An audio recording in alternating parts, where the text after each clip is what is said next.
And welcome back. Not a picture-perfect day out there, but it was a little bit better than the conditions that we had 24 hours ago when it was basically brown out from the ash and smoke coming over from the mountain fire. Yeah, just the cars covered in what looked really a little bit like snowfall. It sure did. The saddest snowfall ever. But meteorologist Brian Schofield standing by now with your lifestyle weather forecast. Hey, Brian. Well, afternoon highs today, maybe not as rich in most areas as yesterday, but some areas pretty close. I mean, we're above 110 in thermal, but other areas just depends on where your moisture's at, depends on where the cloud cover's at. So bottom line is some sticky air out there, maybe not as sticky as previous days, but I don't know. Seems pretty stifling to me, but this time of year, it usually is like that.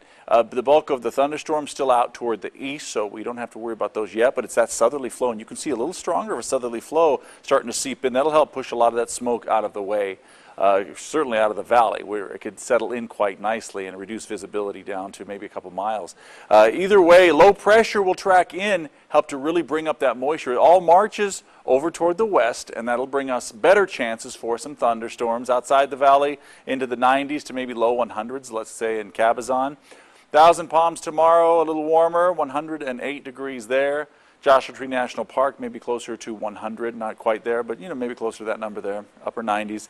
Across the valley and out to the Salton Sea, you see temperatures do bump up a little bit from tomorrow, for tomorrow from what we had today, but it's over the weekend and early next week that we start to see the bulk of thunderstorm activity get back to the valley. We could use the rain. We do get pretty good rainfall this time of year. I mean, not the best, but we certainly, once we get a few of those thunderstorms across the valley, boy, they can drop a lot of rain in a very short period of time, and those are slated in for the weekend. All right, back to the desk. Gino, Elizabeth.